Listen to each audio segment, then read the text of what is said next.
السلام علیکم ورحمۃ اللہ وبرکاتہ۔ الحمدللہ والصلاۃ والسلام علی رسول اللہ۔ معزز اساتذہ اکرام، عزیز ساتھیوں اور پیارے بچوں، سبز سفید پرچم لہرایا، دل نے نعرہ خوب لگایا۔ سبز سفید پرچم لہرایا، دل نے نعرہ خوب لگایا، ہندوستان ہمارا ہے، سب سے پیارا ہے۔ آج ہم سب یہاں 15 اگست یعنی یوم آزادی منانے کے لیے جمع ہوئے ہیں۔ یہ وہ دن ہے جب ہمارا پیارا ملک ہندوستان 1947 میں انگریزوں کی غلامی سے آزاد ہوا تھا۔ اس دن کو ہم شکر اور خوشی کے ساتھ یاد کرتے ہیں۔ ہمارے بزرگوں، علماء اکرام اور مجاہدین آزادی نے بڑی قربانیاں دے کر یہ آزادی حاصل کی ہے۔ حضرت مولانا ابوالکلام آزاد، مولانا حسین احمد مدنی اور کئی دوسرے علماء نے اس ملک کی آزادی کے لیے جہاد کیا۔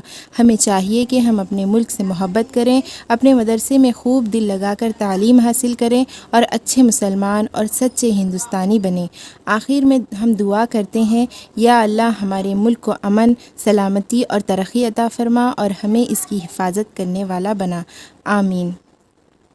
وہ شہیدوں کا لہو و قربانیاں یاد رکھیں گے ہم ہمیشہ ان کی نشانیاں۔ السلام علیکم ورحمۃ اللہ وبرکاتہ۔ السلام علیکم ورحمۃ اللہ وبرکاتہ۔ معزز اساتذہ اکرام، والدین اور میرے پیارے ساتھیوں، آج میں آپ کو ہندوستان کے مسلمان مجاہدین آزادی کے بارے میں بتانا چاہتی ہوں۔ ہندوستان کو آزاد کرانے کے لیے مسلمانوں نے بھی بہت قربانیاں دی ہیں۔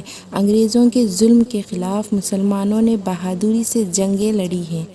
سب سے پہلے ہم ٹیپو سلطان کو یاد کرتے ہیں، جنہوں نے انگریزوں سے لڑتے ہوئے شہادت پائی۔ وہ کہتے تھے، شیر کی ایک دن کی زندگی گیدڑ کی 100 سالہ زندگی سے بہتر ہے۔ مولانا محمد علی جوہر نے انگریزوں کے خلاف تقریریں کی اور جیل گئے۔ مولانا ابوالکلام آزاد بھی آزادی کی لڑائی میں شامل تھے اور بہت بہادر تھے۔ ہمیں فخر ہے کہ ہمارے مسلمان بزرگوں نے ملک کے لیے اپنی جانیں قربان کی۔ ہم سب کو ان کی قربانیوں کو یاد رکھنا چاہیے اور اپنے ملک سے محبت کرنے۔ ہمارا ہندوستان، روشن ہندوستان۔ ورحمۃ اللہ وبرکاتہ۔ السلام علیکم ورحمۃ اللہ وبرکاتہ۔ الحمدللہ رب العالمین والصلاۃ والسلام علی خاتم النبیین، اما بعد۔ معزز اساتذہ اکرام، والدین اور میرے عزیز ساتھیوں، آج میں آپ کے سامنے جس عنوان پر اظہار خیال کرنے جا رہی ہوں وہ تحریک آزادی میں دارالعلوم دیوبند اور علماء دیوبند کا کردار ہے۔ ہندوستان کی آزادی کی تاریخ صرف نعروں، ہڑتالوں اور مظاہروں کی کہانی نہیں ہے، بلکہ یہ لاکھوں لوگوں کی قربانی، ایثار، صبر اور محنت کا نتیجہ ہے۔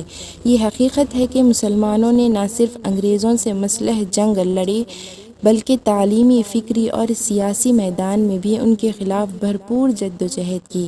ایسی ہی ایک عظیم اور تاریخی تحریک کا مرکز تھا دارالعلوم دیوبند۔ یہ ادارہ 1866 میں قائم ہوا اور اس کا مقصد صرف دینی تعلیم دینا نہیں تھا، بلکہ مسلمان میں بیداری پیدا کرنا، انگریزوں کے ظلم سے نجات حاصل کرنا اور آزادی کی راہ ہموار کرنا تھا۔ شیخ علماء دیوبند اور ان کا کردار۔ شیخ الہند مولانا محمود حسن رحمۃ اللہ علیہ، آپ نے انگریزوں کے خلاف تحریک ریشمی رومال شروع کی، جو ایک خفیہ تحریک تھی۔ انگریزوں نے آپ کو گرفتار کر کے مالٹا کے جیل میں قید کیا، لیکن آپ کے حوصلے پست نہ ہوئے۔ آپ نے وطن کی آزادی کو اپنا مقصد حیات بنایا۔ مولانا عبید اللہ سندھی رحمۃ اللہ علیہ، آپ نے افغانستان، روس اور ترکی میں بیٹھ کر آزادی کی حمایت کی۔